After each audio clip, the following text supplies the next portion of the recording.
Hello students, स्वागत है आप सभी का हमारे YouTube channel stetho study point पर। जैसा कि आप सभी को पता है, हम अपनी कंटिन्यूस वीडियोस जो है वो आपके सिलेबस के अकॉर्डिंग, एएनएम के सिलेबस के अकॉर्डिंग डाल रहे हैं, ठीक है ना। और कंटेंट पूरा का पूरा आपको अवेलेबल कराया जा रहा है जो आपके फर्स्ट ईयर के एग्जाम में आने वाला होता है, ठीक है ना।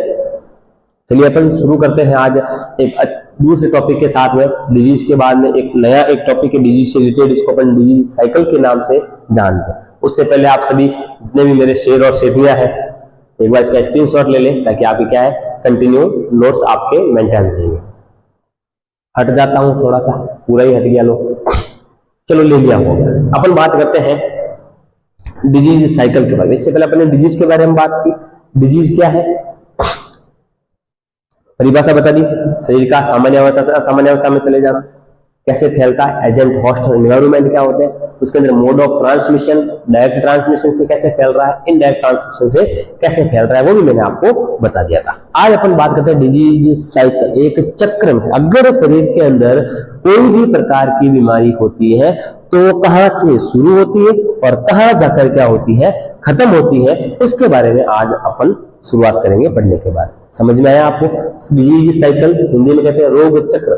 एक प्रकार का रोग का शरीर के अंदर पूरा साइकिल चलेगा और उसी साइकिल के अंदर क्या होगा, वो बीमारी अपने शरीर में आएगी और वापस क्या निकलेगी, बाहर निकलेगी। समझ में आया आपको?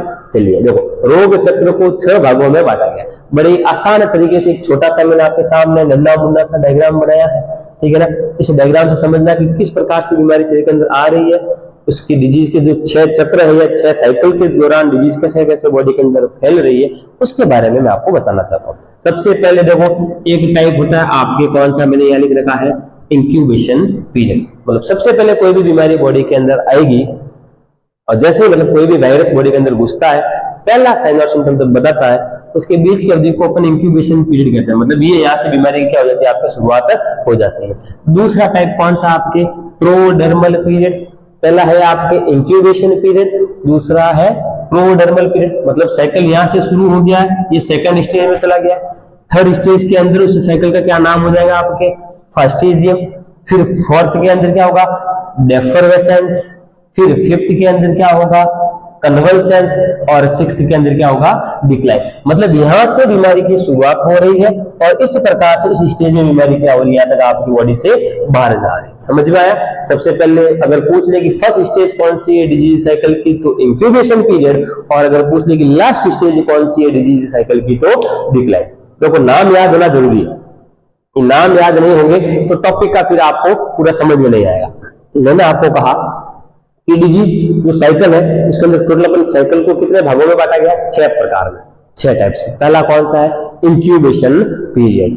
दूसरा कौन सा है, प्रोडर्मल पीरियड। तीसरा कौन सा है, फास्टेजियम। चौथा कौन सा है, आपके डेफरवेसेंस। पांचवा कौन सा है, कन्वल्सेंस। और छठा कौन सा है, आपके डिक्लाइन। ये जो 6 आपके साइकिल के अंदर स्टेप अपन पढ़ते हैं, बीमारी इंक्यूबेशन पीरियड के द्वारा बॉडी के अंदर एंट्री करेगी और डिक्लाइन स्टेप के द्वारा बॉडी से बीमारी क्या चली जाएगी, आउट हो जाएगी और व्यक्ति वापस पहले जैसी अवस्था में आ जाएगा। यहाँ तक समझ में आया?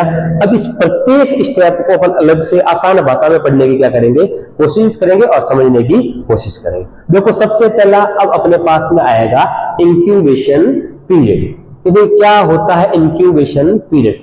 अगर हिंदी में इसको मैं बात करूं आपके सामने, तो हिंदी में इसको क्या कहते हैं, उद्भवन काल या उद्भवन अवधि। कोई भी चीज की उद्भवन या कोई भी चीज की उत्पत्ति, कोई भी चीज की उत्पत्ति या उद्भवन काल कहलाती है या इंक्यूबेशन पीरियड कहलाती है। इसकी परिभाषा क्या है, देखिए ये कह रहा है, देखो किसी भी, क्या कह रहा है ये आपके सामने, कि भाई किसी भी माइक्रो ऑर्गेनिज्म के शरीर में प्रवेश करने से लेकर, मतलब बॉडी के अंदर कोई भी माइक्रो ऑर्गेनिज्म, मैक्रो नहीं कह रहा हूं, माइक्रो मतलब छोटा ऑर्गन, जैसे ऑर्गेनिज्म मतलब छोटा कोई भी जीवाणु, वायरस हो गया, बैक्टीरिया हो गया, कोई प्रोटोजोआ हो गया, कोई फंगस हो गया, वो कोई भी छोटा आपके माइक्रो ऑर्गेनिज्म शरीर में क्या करेगा, प्रवेश करेगा। सबसे पहले उसकी एंट्री होगी, बीमारी नहीं फैलाएगा। उसके प्रवेश करने से लेकर पहला साइन एंड सिम्टम्स, साइन का मतलब होता है आपके लक्षण, आपके सारे चिन्ह, और सिम्टम्स का मतलब होता है लक्षण। चिन्ह एवं लक्षण, मतलब साइन और सिम्टम्स से जब दर्शा देता है, क्या हो जाता है, सब उसका वो लक्षण और आपके जो भी चिन्ह है वो आ जाते हैं, उसके बीच की ड्यूरेशन को क्या कहते हैं, इंक्यूबेशन पीरियड कहते हैं। देखो समझ रहे हो, बॉडी के अंदर कोई भी माइक्रो ऑर्गेनिज्म ने प्रवेश किया, मतलब कोई भी बैक्टीरिया वायरस बॉडी के अंदर आया, जैसे ही बॉडी के अंदर घुसा, वो घुसने से लेकर बॉडी के अंदर एंट्री होने से लेकर उसने बॉडी के अंदर पहला साइन और सिम्टम्स कब लाया था। मान लीजिए उदाहरण के लिए मेरी बॉडी के अंदर कोई भी वायरस, चाहे चिकन पॉक्स का हो गया, स्मॉल पॉक्स हो गया, बॉडी के अंदर आज उसने एंट्री की और मुझे पहला साइन और सिम्टम्स उसका या रेशेज बॉडी पर दिखना शुरू हुआ, बुखार, खांसी, जुकाम, जो भी उससे रिलेटेड साइन और सिम्टम्स है वो मुझे 14 दिन में आए, तो उस चिकन पॉक्स बीमारी का इंक्यूबेशन पीरियड कितना हो गया, उसके बीच की अवधि हो गई। आज का एक दिन का गिन लो और अगले 14 दिन, मतलब कितना हो गया, 14 दिन। जैसे आपको पता होगा कोविड आया था, कोविड में आप सभी को 14 दिन के लिए क्वारंटाइन किया जाता था। क्यों? क्योंकि कोविड का जो वायरस है, कोरोना वायरस है, वो क्या होता था, आपके वो 14 दिन के अंदर बॉडी के अंदर घुस के अपने साइन और सिम्टम बता रहता था। तो 14 दिन के अंदर पता चल जाता था कि बॉडी के अंदर वायरस है या नहीं है। अगर नहीं है, इसका मतलब बॉडी के अंदर कोई भी प्रकार की कोविड नाम की बीमारी नहीं है। वैसा ही ये होता है आपका इंक्यूबेशन पीरियड के, बॉडी में कोई माइक्रो ऑर्गेनिज्म प्रवेश करेगा, फिर प्रवेश करने के बाद जब पहला साइन और सिम्टम बता देगा, मैं तो कह रहा हूं, मान लीजिए मेरे बॉडी के अंदर आज किसी बैक्टीरिया वायरस में प्रवेश किया और 2 दिन बाद मुझे साइन और सिम्टम्स आ गए, तो इंक्यूबेशन पीरियड कितना हो गया, 3 दिन का। 1 दिन आज का और 2 दिन आगे वाले, कितना हो गया, 3 दिन। आज बॉडी के अंदर बैक्टीरिया वायरस ने प्रवेश किया, 10 दिन बाद मुझे पहले साइन और सिम्टम खांसी जुकाम शुरू हुए, तो इंक्यूबेशन पीरियड कितना हो गया, 10 दिन का। समझ में आया आपको? पूरा विश्वास है समझ में आया होगा आपको, ठीक है ना। देखो आसान और छोटे से डायग्राम में बताया मैंने आपको। देखो बैक्टीरिया और वायरस, ये इन्होंने कहां पर एंटर किया, ह्यूमन बॉडी, मतलब मानव शरीर के अंदर क्या किया, एंटर किया। क्या बताया, साइन एंड सिम्टम्स क्या हुए, अराइज हुए। इस पूरे डायग्राम को अपन क्या कहते हैं, इंक्यूबेशन पीरियड कहते हैं। समझ में आ गया? कोई भी बैक्टीरिया वायरस बॉडी के अंदर जाएगा, जाने के बाद में वो वहां जाने से लेकर जब पहला साइन और सिम्टम बताएगा, ये बैक्टीरिया वायरस बॉडी में एंटर हुआ और यहाँ पर पहला साइन और सिम्टम बताया, इसके बीच की अवधि, इसके बीच की अवधि क्या कहलाएगी, आपके इंक्यूबेशन पीरियड कहलाएगी। समझ में आया? अगला क्या कह रहा है, देखो भाई, इसमें आसानी से बीमारी का पता नहीं चलता। बिल्कुल सही बात है, आसानी से इस आपके डिजीज साइकिल का जो पहला स्टेप है, इसमें आपको पता नहीं चलेगा कि कौन सी बीमारी है।